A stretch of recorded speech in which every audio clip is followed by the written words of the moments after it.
Don't you dare show up at my graduation ceremony. A boring old hag like you will just be everyone's laughing stock. It's my big day, so absolutely do not come." Hearing those words from Kelly made my head spin. It was clear she didn't see me as family. To her, I was just an embarrassment. "Hey, old hag, where are you now?" The moment I pressed the call button, Kelly's shrill voice pierced my ears. She sounded rushed and full of impatience, almost panicked. "You can't just leave a silly note like that and think it's okay. Where are you now? Come back home now." I could hear Jake's voice too. Both of them were freaking out. "My name is Lisa. I'm a 41-year-old housewife. I've been juggling a part-time job at the local real estate office while raising my daughter Kelly and doing housework for over a decade. I married my husband Jake 13 years ago. Jake had a daughter, Kelly, from his previous wife. I met Jake at my old workplace, a construction company where he was there for business. Our company was tough on clients, but Jake, always smiling and cheerful, made a good impression on me. I recommended his products to my company, wanting to be helpful. As a result, his company was chosen. That connection led us to go out for meals several times, and we got deeply involved. He proposed, and I happily accepted, quitting my job to prepare for the wedding. Just before the wedding, Jake revealed that he was living alone with his 5-year-old daughter. At first, I thought it was a lie. It was hard to believe, but it was true. I met Kelly a week before the ceremony. She was maybe shy, hiding behind Jake, and wouldn't come out in front of me. That's when I decided I would live with them for Kelly's sake. I wanted to raise her into a fine adult. I planned to take care of Kelly properly, especially until she graduated from high school. I'm not sure why I felt this way, but her anxious eyes peeking out from behind Jake were unforgettable. I made up my mind and decided to marry Jake. It was my first marriage, and my family was against it. My father was furious and said, "They're mocking you." But I went against my parents' wishes and married Jake. If I had listened to my parents, I might have avoided the trouble that was about to start. 13 years have passed since that marriage. Kelly has turned 17 and is supposed to graduate from high school this year. It should be a joyful occasion, but I couldn't feel genuinely happy. The thought, "I'll make her a fine adult," crossed my mind when I decided to marry Jake. "Hey, old hag, where's my t-shirt? Where did you put it? You didn't steal it, did you?" 3 years after we started living together, Kelly began calling me old hag. At first, she was kind and gradually got used to me, but one day she started calling me old and her attitude became rough. I pulled the t-shirt out from the folded laundry and handed it to Kelly. "Why did you wash it? What if it shrinks? It should have been dry cleaned. You know, you're really clueless, seriously so dumb." I had hand washed and air dried the t-shirt because I thought the fabric would get damaged at the cleaners, but I couldn't say that to Kelly. All I could reply was, "I'm sorry." Kelly snatched it from my hand as if she was grabbing it and said, "Really, you're useless," and left with those parting words. Her words were sharp and pierced my heart. I couldn't argue back, so I just apologized. I didn't understand why Kelly had become so rough towards me. At first, I thought she was teased about her father's remarriage, but it seemed that wasn't the case. Around that time, Jake's attitude began to change. He used to smile all the time when he was working, but recently he had stopped showing his smile at home and had become grumpy. He had started calling me "hey" and "you." As Jake's attitude changed, so did Kelly's towards me. I thought there might be something lacking in me, so I made sure not to slack off in household chores and watched over Kelly carefully. I wanted Kelly to grow up to be a respectable adult, but instead, her attitude got worse every day. She called me old hag all the time, and I never heard a thank you from her anymore. It was strange because at parent-teacher conferences, her behavior in class was normal, with no signs of roughness. Jake also talked normally with her and sometimes even smiled. This terrible attitude was only directed at me, which hurt my heart even more. I couldn't talk to Jake about it because he had become distant and completely different from before. I had no one to talk to and felt very alone. Living with a heavy and dark weight on my heart, I was becoming isolated in my own home. Since middle school, Kelly had stopped telling me about school and Jake attended the events. I had to learn about school events from neighbors. Jake and Kelly seemed to get along well, often going out together. I wanted to be treated as family by them too and had hoped we could live together happily. It was unbearably painful that it wasn't happening, and Jake's attitude was getting worse. "There's dust on the stairs. Clean it up. You're a stay-at-home wife, aren't you? We're running out of toilet paper. Are you even cleaning the bathroom? You really are so clumsy." These were the kinds of things Jake frequently said to me. When we first got married, we each had our roles in household chores. Jake used to do housework while living with Kelly. At first, he was happy that we could share the chores. Now, I'm doing all the household chores. Jake once said that it's ridiculous for a stay-at-home wife to do all the housework. Kelly was an easy child to raise, but somehow that made me feel worse. When I tried to discuss it with Jake, he dismissed it with, "You're not trying hard enough." In the end, it seemed like everything was my fault. The more I tried to talk to Jake, the more a heavy fog clouded my heart. He would nitpick my every small mistake in housework relentlessly. "Can't you even clean properly? Haven't you learned anything all these years? Do you lack learning ability?" Jake looked down on me with disdain. All I could do was apologize. "I'm sorry. I'll try my hardest. Please forgive me." Jake sighed heavily, clearly exasperated. "Even if you try your hardest, you won't be able to do it. That's why you get scolded. Always saying you'll do it, but you've never managed it, have you?" His words continued to chip away at my heart. As time passed, my heart grew weary, and Kelly turned 18. I was curious about Kelly's future plans, but she wouldn't tell me, and Jake wouldn't talk to me about it either. By this time, I had stopped talking to Jake and Kelly unless absolutely necessary. I overheard Kelly and Jake discussing her plans after graduation. I wanted to know, so I stopped and listened. It's settled. I got into college on a recommendation, and I even got a scholarship. "It's all thanks to you, Dad. Thank you." I could hear Kelly's happy voice. She would never speak to me in such a tone. "Good for you. It's the result of your efforts." It was worth pushing all the housework onto the clumsy maid. What an awful thing to say. He must be talking about me. Yeah, it was a good outlet for stress too. I could hear their contemptuous laughter. I quietly left the spot and hid in the bathroom. It was the only place I could be alone. I crouched in the bathroom, held my head and cried. To think that Jake and Kelly thought of me in such a way. I had endured for the past 12 years. No matter how much my spirit was about to break, I kept being Kelly's mother and Jake's wife. Even when I felt I was at my limit, I forced myself to keep going. There were times when I felt I couldn't get up, but I made myself get up, make lunch, prepare breakfast, and do the laundry and cleaning. If I were honest, I would have preferred to just lie down, but doing so would surely make me no longer needed by Jake and Kelly. That fear kept me going. I spent my days exhausted. Honestly, I don't remember much from that time. One day, when I was out shopping, a neighbor shocked me with the news. The next day was Kelly's high school graduation ceremony. I couldn't admit I didn't know, so I just smiled vaguely and left. As soon as I got home, I collapsed onto the sofa. I had always thought of making Kelly a respectable adult. Graduation from high school was supposed to be a milestone for that. Again, I was the only one left out in this house.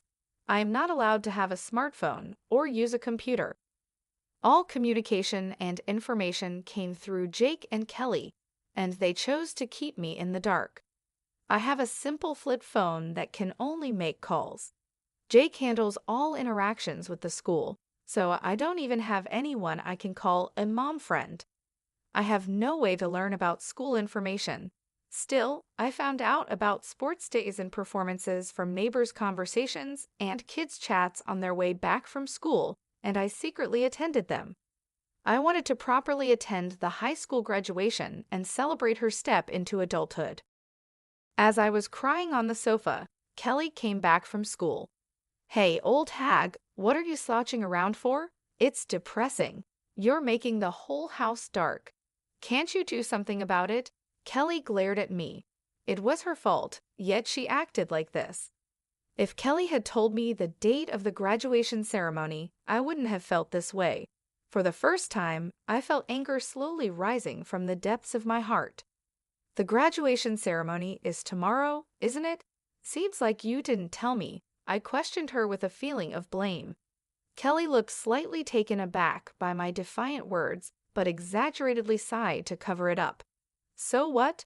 You wouldn't come to the graduation anyway, so why does the date matter to you?" I tilted my head in defiance at Kelly's words. I never said I wouldn't go to the graduation. "Don't come.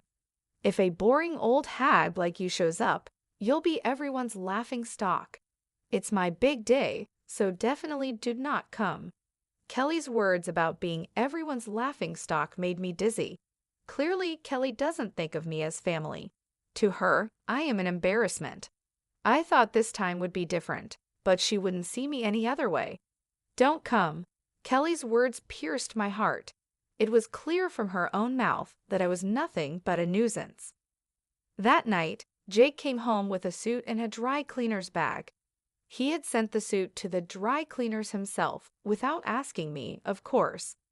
Jake knew about Kelly's graduation. As I looked at the suit, Jake said with a pitying look and a smirk, "Right, Kelly didn't tell you. Clearly, I am the least needed in this house." Thinking I was family was just my wishful thinking. At that moment, I realized my heart had long reached its limit. That's why I decided to stop being a family. The next day, Jake and Kelly left together for her high school graduation. I was left behind. Moreover, Jake told me, "We'll eat out tonight, so we won't need dinner." I wasn't invited. The old me would have just cried and taken it. But those days ended today. I had decided to leave this house. I made up my mind last night.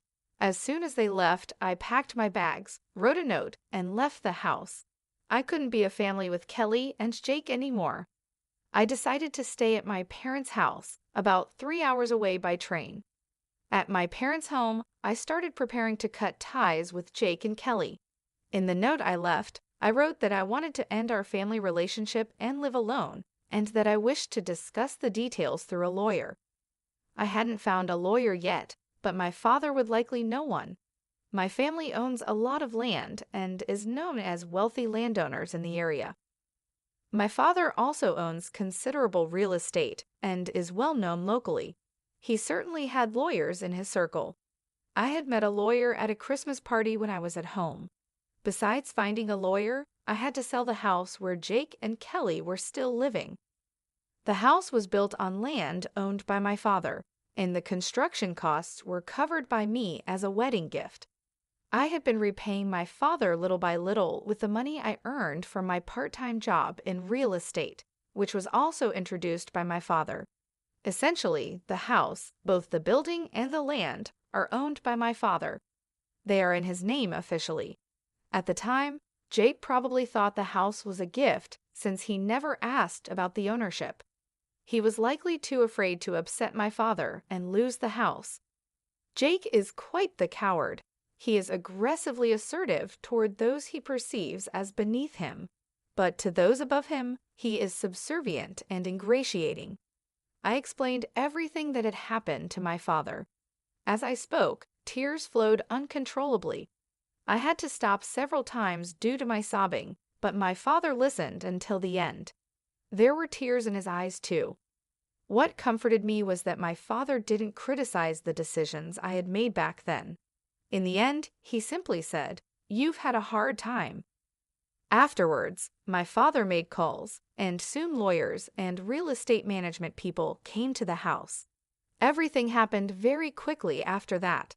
It was decided that the house would be demolished, and the demolition was set for 2 weeks later.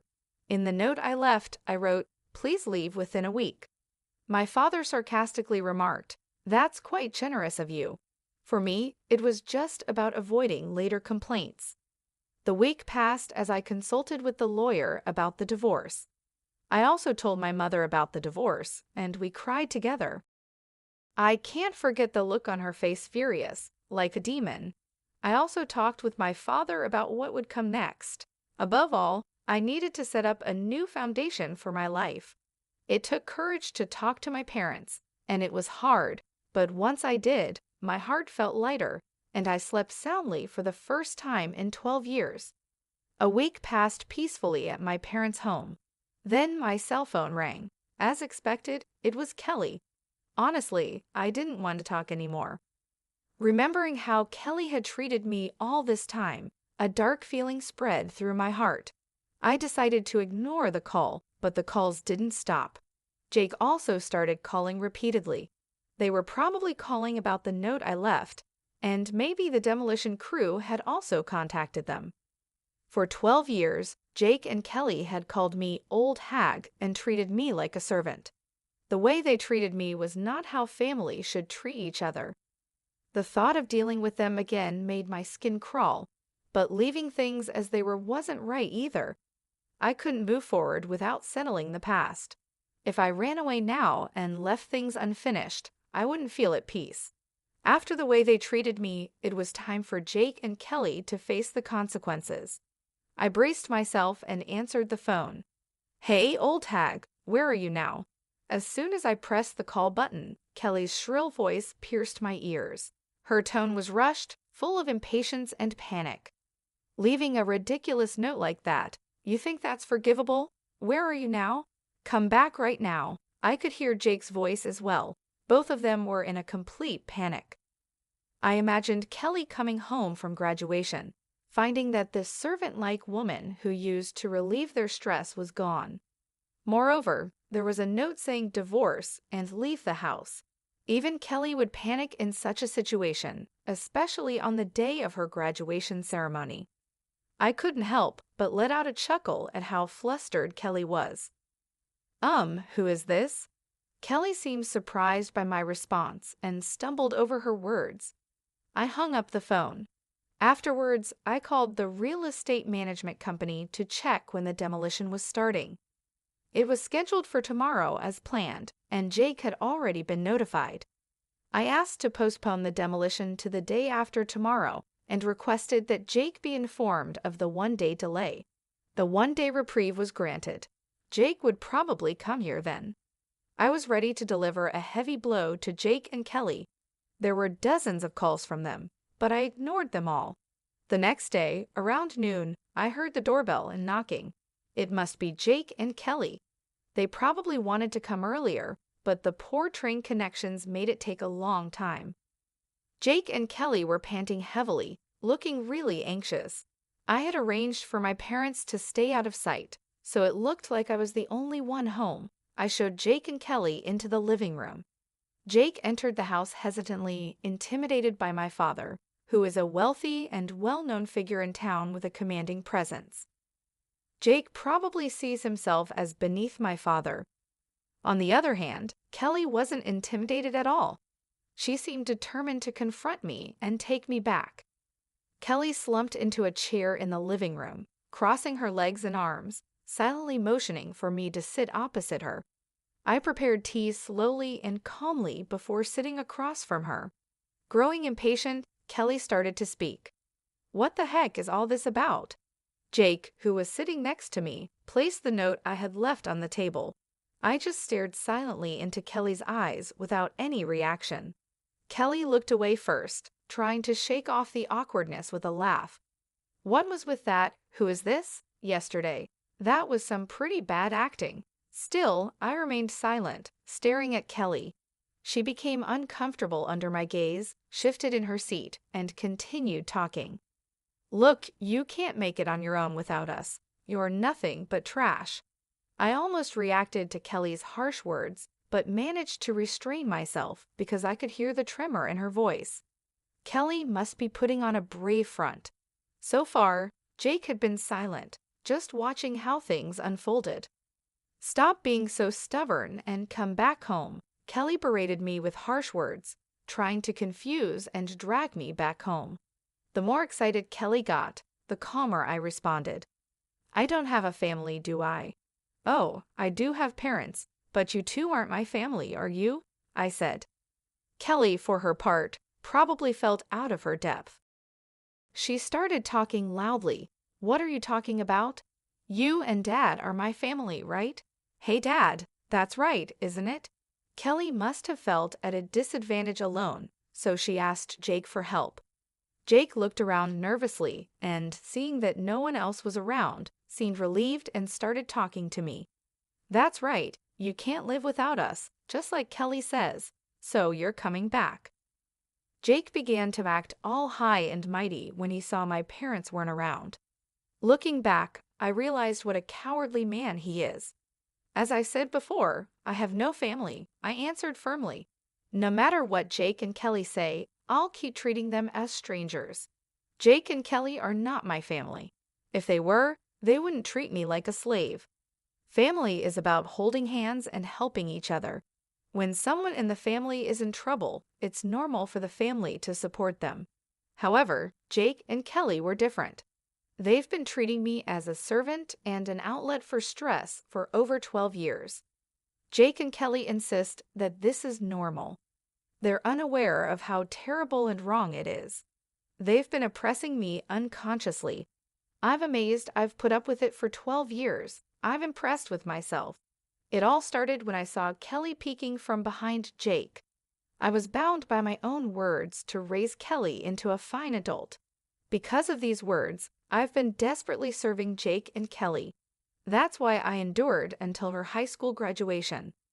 I had decided that when Kelly graduated from high school and was ready to leave, it would be time to draw the line. I had a faint hope that Jake and Kelly would change their attitude towards me by then, and we could be a family. But they betrayed my expectations, leading to this situation. Everything was decided by their attitude the day before the graduation ceremony.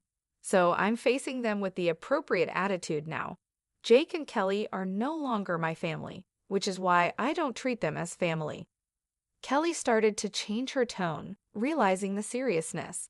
We are family, aren't we, Mom? Stop putting on this silly act, please. Before I knew it, she had switched from calling me old hag to Mom.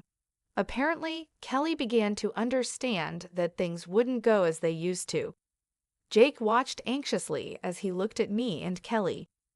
You may not be my birth mother, but we've lived together all this time, so please listen to my request. Kelly unfolded her crossed arms and clasped her hands in front of her. She had been sitting back, but now she was leaning forward.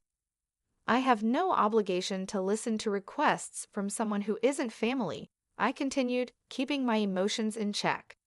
Tears appeared in Kelly's eyes as she pleaded desperately, please listen to me. That note was a lie, right? You're not really going to sell the house, are you? It can't be true because you are part of our family, Mom. I felt disgusted by the way Kelly said Mom. What concerned her was the house, not me. She must be anxious about losing her home. It's true that the house will be gone. Is that what you're worried about? I asked. It seemed all that mattered was having a place to live, even if I wasn't there. No matter how much Kelly begged, my feelings wouldn't change. Kelly hung her head and cried. Jake, upset by Kelly's tears, lashed out at me. What kind of joke is this? Enough with your disrespectful attitude. What's with that note? Come back right now and stop the demolition. I responded with suppressed emotion in my voice. I can't. It's already decided. Do you think you can do this to your family and get away with it? Jake yelled. That's why I keep telling you, you are not my family, I replied, but neither Jake nor Kelly seemed to be listening. Enough already. Haven't I been saying we're not family? I thought, feeling like I was repeating myself. Jake suddenly stood up and slammed his fist on the table. Don't mess with me. I was shocked but kept my emotions in check. Who's messing around? You haven't treated me as family for 12 years, and now you can't suddenly act like it. That's impossible. My voice came out harsher than I expected. I was angry too, even though I didn't show it. Anger was bubbling up inside me like magma. I couldn't forgive Jake and Kelly's incredibly selfish actions. They trampled on my 12 years of suffering and efforts to become a family with them. They rejected, mocked, and exploited me extensively. I was left out, feeling lonely and in pain. I had wished countless times to be treated as family, but my wish was never fulfilled. It took me 12 years to give up. I continued to strive to build a relationship as Kelly's mother, as family, but it ended like this. A self-mocking smile appeared on my face. Seeing my dry smile, Jake and Kelly stared at me in shock. Jake seemed to lose strength and slumped down into his chair. These two never understood my feelings and tried to exploit me until the very end. I cared for Jake and Kelly, but they never cared for me. No matter how much I cherished them, they never cherished me. And now, when they're in trouble, they try to use me, claiming we're family, something they never believed in. It's too convenient. I feel not just a headache, but even nausea. Why did I put up with these people for 12 years? Looking back, it's strange, but it's pointless now. There's no future for the three of us together anymore.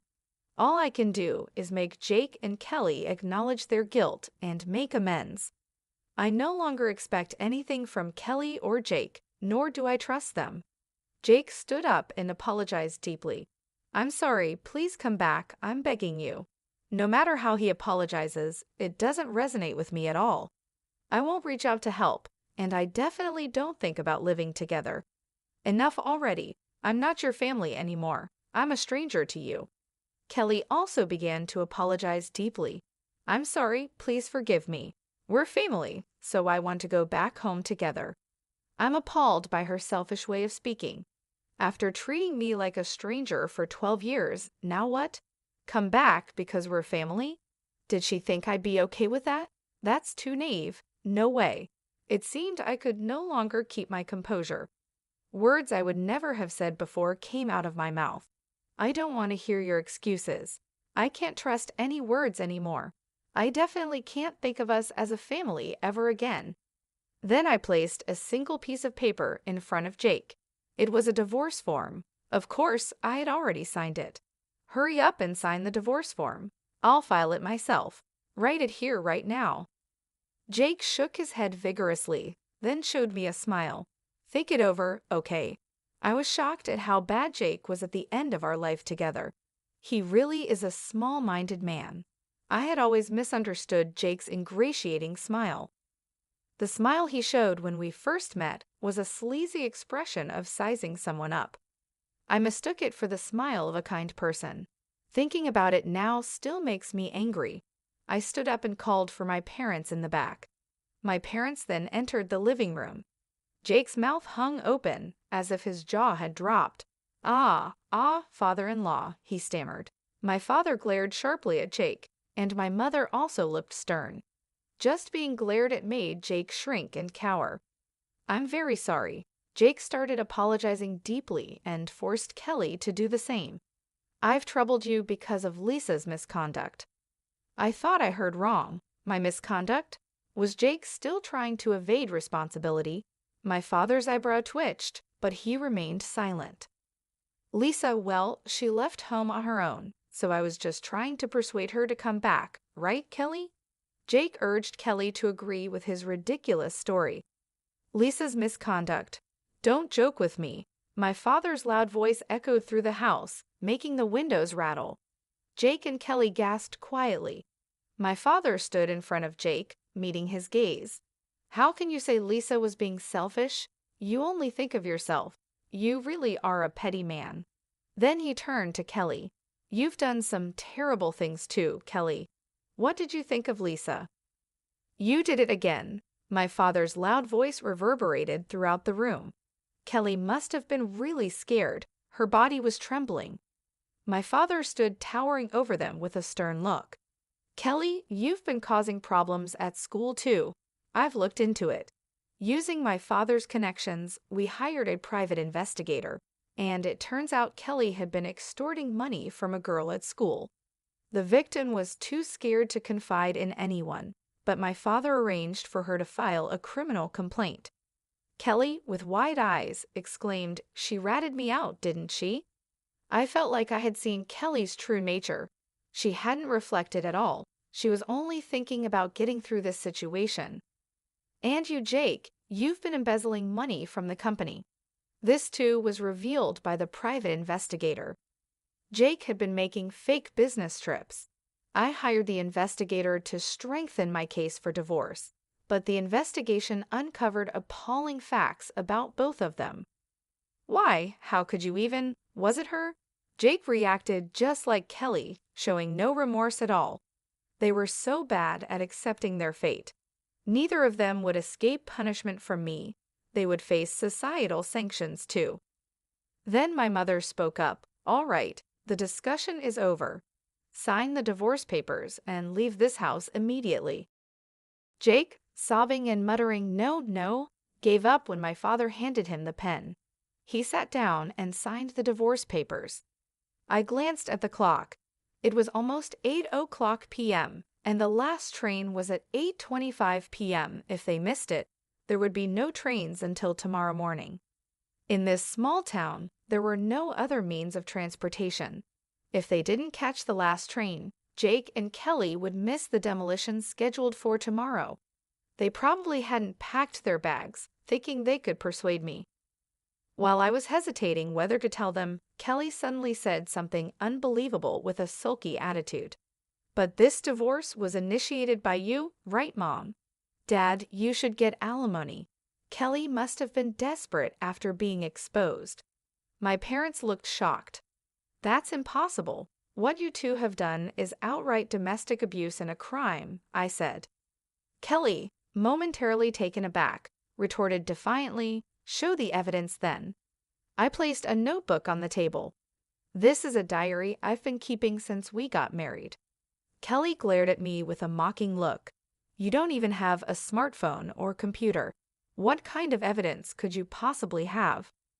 "You seem not to know that a diary can be substantial evidence. It's not just videos, audio, and pictures that count as proof," I explained. Kelly looked dumbfounded. Yes, our lawyer agreed too. This diary is valid evidence. Jake and Kelly finally hung their heads in resignation. I exaggeratedly checked my wristwatch. "The last train has already left. I guess you can't get back home tonight." Mother also looked on with a smug face at Jake and Kelly. "That's right. There are no taxis around here either. I wonder if there's even a decent hotel nearby. Well, our business here is done. Get out now." Jake and Kelly were rushed out of the house. They probably couldn't believe the last train left so early. I watched them hurrying toward the station from the second-floor balcony. As I watched Jake and Kelly's flustered backs, everything that had been building up inside me began to flow away. There were still some loose ends to tie up, but it felt like it was finally over. Jake and Kelly missed the last train and, unable to catch a taxi, ended up walking for about an hour to a hotel. The next day, when they got to the house, the demolition had progressed, and they managed to salvage only their clothes. Actually, I had temporarily stored the furniture, appliances, and my personal items in a warehouse, but I didn't tell Jake and Kelly. I got a report from the lawyer that the divorce was finalized, including a claim for alimony. Jake was reluctant to pay, but his company was pressured to ensure the payment. According to the private investigator, Jake was fired from his company for embezzlement. Kelly ended up getting involved with the police and was expelled from both college and high school. Jobless, Jake could only afford to lease a small, old apartment far from the station. He lives there with Kelly, who dropped out of high school. Kelly blames everything on Jake, and Jake criticizes Kelly at every opportunity, leading to endless arguments between them, as reported by the private investigator. I was considering what to do next after quitting my part-time job at a real estate agency. Then my father suggested I help with the family business, and I got a job managing his resort real estate company. Living in a resort area is quite different from city life, but being surrounded by nature is a refreshing change. I've also started keeping a dog, so living alone isn't lonely. Right now, this dog is all the family I need. I think I'll just live a relaxed life with my dog.